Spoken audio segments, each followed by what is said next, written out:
বাংলাদেশ ভারত প্রথম টি-20 ম্যাচ দিয়ে আন্তর্জাতিক ক্রিকেটে অভিষেকের অপেক্ষায় আছে শ্রীমান্ত মাধবরাও সিন্ধিয়া ক্রিকেট স্টেডিয়াম।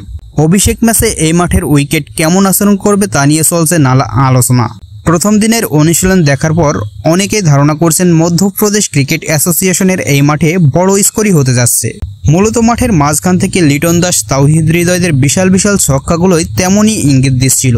স্পিনারদের বল সোজা যাচ্ছিল এবং প্রেসাররা সুইং পেলেও বল আসছিল ব্যাটে, যেখান থেকে আগামীকালকের উইকেট বড় সংগ্রহ হবে বলে ধারণা করা হচ্ছে। তাছাড়া এই মাঠের রেকর্ডও তেমন কিছুর পূর্বাভাস আছে। পাশাপাশি উইকেট ব্যাটসম্যানদের জন্য সহায়ক হতে পারে বলে মন্তব্য করছেন মধ্যপ্রদেশের এক কর্মকর্তাও।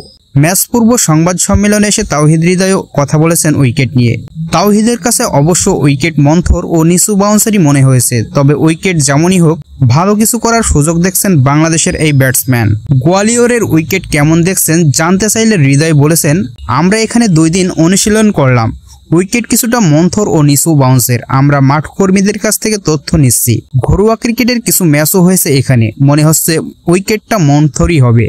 গোয়ালিয়রের এই মাঠে প্রথমবারের মতো আন্তর্জাতিক ম্যাচ হতে যাওয়া উইকেট নিয়ে স্পষ্ট ধারণা পাওয়া যাচ্ছে না, তাই খেলা শুরু হওয়া পর্যন্ত অপেক্ষা করতে চান তাওহিদ হৃদয়। টি-20 তো রানের খেলা, অবশ্যই সবাই রান চায়। এখানে আন্তর্জাতিক ম্যাচ এখনো হয়নি।